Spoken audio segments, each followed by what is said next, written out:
Here, you want to film it?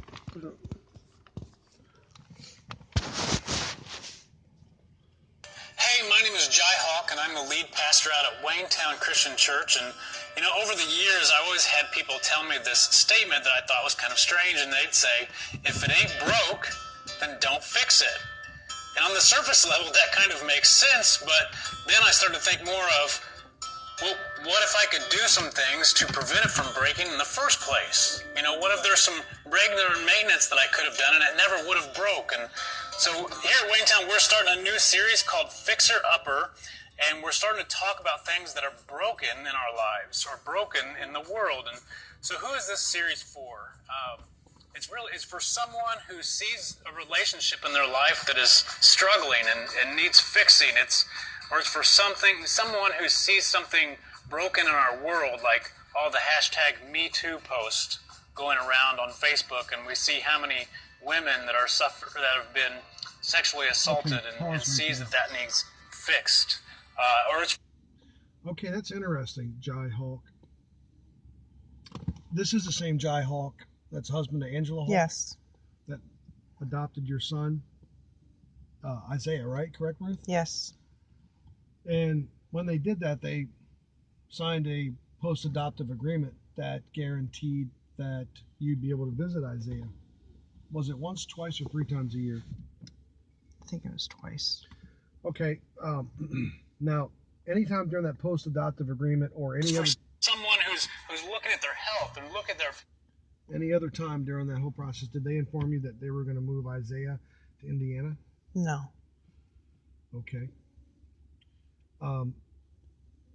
Was that a violation of the agreement to your knowledge? Yes. Okay. Now, how many times did you attempt, approximately, or did we attempt to go take you? Like 9 or 10 times. And what were their range of excuses why you couldn't see Isaiah? One, because her mom couldn't come along. That's pretty much it. Well, I seem to recall that there was one about they didn't have the money to travel from Indiana to the Ohio border, which was about an hour and a half. So we accommodated them. We kind of accommodated them on the next trip out there by going into Indiana, and that's when they told you that there was no one to go with them or something. Right. They were concerned about me being there or whatever, something like that. So they refused to let you see your son, even though you were going to be dropped off independently of me at a McDonald's or somewhere to visit with him for an hour or so. Yeah. Okay. They still didn't want to do it. So Jai Haulk is the lead pastor at Waynetown Christian Church. And we are to believe, and I'm going to say, I'm a Christian myself, for sure. And I assume that you are, Ruth. Yes, I am. As Christians, would you ever want to knowingly and willfully, involving someone's child, give false information? I wouldn't. No. Would you want to do that? No, I would not. Okay.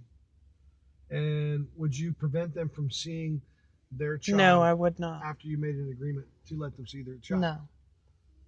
Okay. Could you put that over there on Elizabeth? That's Isaiah's youngest sister, Elizabeth. Ruth, Jai, I don't know if you're aware of this, is a victim of sexual assault. She was a juvenile victim of sexual assault by multiple people in her family, and then was a victim of sexual assault by people who were not part of her family when she was 14 years old. And I'm just, curious. I'm glad to hear that you're concerned about victims of sexual assault, but I'm very disappointed to know that you're not concerned about making sure one of those victims of sexual assault gets to see their son, even though it was agreed upon in a court, a lawfully binding court order. You don't agree for that person to see their son, a sexual assault victim. that's not important enough. And I would venture to say, Jai, that's probably because you adopted Isaiah, and Angela doesn't want anybody else in her mind interfering with your delusion, both of your delusions, that Isaiah is your son, when Isaiah is not your son and never will be your son. My question to you is this: is barring all the part about sexual assault victims and you wanting to fix things that aren't broken yet, blah blah blah blah blah. You're a lead pastor, but you don't actually walk the walk, you talk the talk. Barring all that part, let's just say the Lord's going to settle all that, because the Lord will. What are you going to do to explain to Isaiah when Ruth pops up with the absolute truth about everything and shows him, after you've lied to him, I would say at least for a couple of decades at that point? What are you going to do then? What are you going to do, Angela? How are you going to explain that to your so-called quote-unquote son? What are you going to do? I pose that question to you. And if you think that I'm some sort of whatever, low life, lesser than you, beneath you sort of person, then I would venture to say that you're probably not a Christian. And you are teaching false doctrine. And I accuse you openly and directly of being a fraud. So you have a nice day.